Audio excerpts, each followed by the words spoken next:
technique pour tester sa bougie, que ce soit de cyclomoteur, de moteur, de tondeuse, peu importe, on va voir 3 techniques pour tester cette bougie, avec ou sans matériel, avec un multimètre, avec des câbles, une bobine haute tension et un outil que je vous dévoilerai à la fin. C'est parti.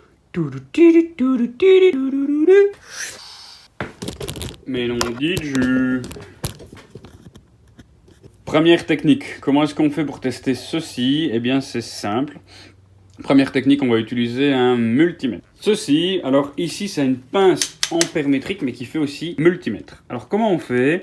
Tu vois ici que tu as une petite flèche de sélection. Tu la mets sur la fonction ohmmètre, donc tu vois c'est ce logo-ci juste là. Voilà, donc ça c'est le logo ohmmètre. Ici tu as l'écran qui s'affiche. Et on va chercher la fonction beeper en appuyant sur sélection. Tu as un petit logo ici qui s'affiche, qui est le logo son, ultrason, appelle ça comme tu veux. Et quand tu touches les deux fiches, tu entends? Et à l'écran, tu as une résistance qui s'affiche. Ça permet de tester la continuité, donc c'est-à-dire de savoir si il y a une coupure ou non au niveau de la continuité du câble. Bon, je te réexplique plus ce que c'est la continuité, je peux l'expliquer dans plein de vidéos qui se trouveront ici. Et on va tester la continuité d'une bougie. La bougie, c'est ce machin-ci. Pour tester la continuité, on se met à une extrémité. Et super important, on vient toucher l'électrode ici. Voilà.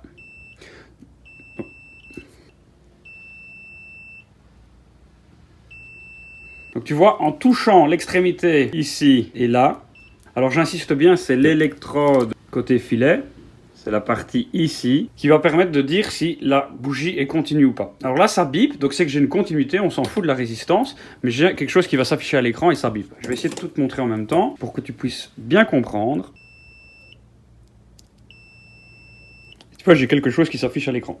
Donc, la bougie, premier test, on peut dire qu'elle est bonne. Alors, c'est pas un test qui est sûr à 100%, mais on peut dire qu'elle est bonne. Je teste celle-ci, c'est une autre bougie, c'est une bougie qui est cassée et tu vas voir que, rien ne se passe. Rien ne se passe. Pas de continuité, rien du tout. Rien ne se passe. Moi, je sais que la bougie est foutue, donc de toute façon, ce test est correct puisque cette bougie est foutue et je vais te le prouver avec plusieurs tests. Je vais utiliser ceci, c'est un appareil. Je mets ça sur ici, ta prise, qui est une prise de bougie. Donc normalement, tu mets ta bougie là. Imaginons qu'on est sur un moteur de tondeuse. Tu mets ta bougie ici normalement. Sauf que là, dans notre cas, eh bien, on va mettre cet appareil ici entre les deux. Et tu vas voir que là, en fait, il y a une petite lampe.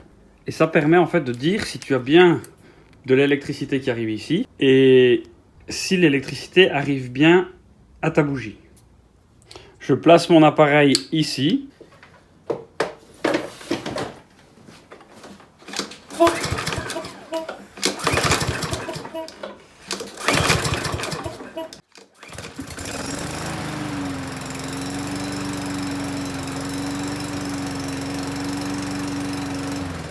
Bon, jusqu'ici on a vu 2 techniques. La première c'est de la tester avec la résistance d'un multimètre. Donc on prend un multimètre, on teste la résistance de la bougie. Et de là on sait dire si la bougie est continue ou non. Si elle n'est pas continue, c'est simplement que le fil à l'intérieur est coupé. Et donc la bougie est foutue. Le deuxième test, c'est un test avec un appareil qui permet plutôt de vérifier si la bobine est encore fonctionnelle ou non. Donc on teste pas vraiment la bougie, mais enfin c'était quand même bien d'en parler. Je me suis un petit peu trompé dans le titre, mais au moins vous aurez vu comment tester la bobine et la bougie accessoirement. Maintenant on passe au troisième test. Et là on va prendre une bobine haute tension, on va l'alimenter et on va tester en direct sur le moteur, voir si la bougie fait une étincelle ou non. C'est parti. Ici tu vois, j'ai démonté la bougie de ma tondeuse. Elle est mise sur l'antiparasite et je la mets à la masse. Si la bougie est encore bonne et que tout est encore bon, tu vas avoir une étincelle qui se forme ici. Tu peux faire le même exercice avec une bobine haute tension. Tu branches le plus, le moins, et tu viens donner des petites impulsions sur le plus, tout en mettant la bougie sur le moins de la batterie. Je n'ai pas de bobine haute tension ici, donc je ne peux pas te l'expliquer, mais ici je vais simplement tirer sur le lanceur, qui va te permettre de voir ici qu'il y a une étincelle.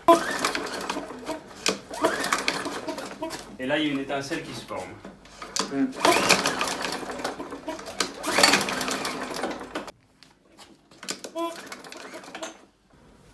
Qu'est-ce que ça signifie? C'est-à-dire que tout le circuit est bon puisque j'ai de l'étincelle sur la bougie. Si je n'avais pas d'étincelle sur la bougie, eh bien, ça voudrait dire qu'il y a un problème dans mon circuit. Soit c'est la bougie, soit c'est l'antiparasite, soit c'est la bobine de tension, soit c'est l'alimentation de courant. C'est ici que ce tuto prend fin. On a vu qu'il y avait 3 techniques pour pouvoir tester sa bobine. Donc on a le premier test qui est le test de la continuité à l'aide d'un multimètre.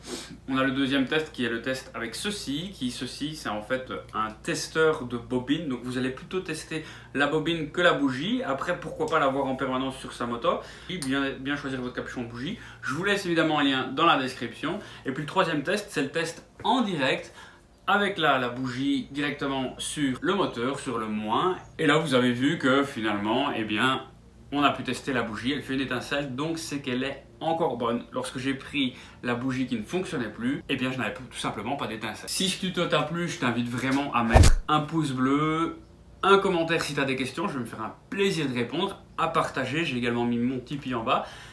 Et moi je te dis à la prochaine dans une autre vidéo. Salut!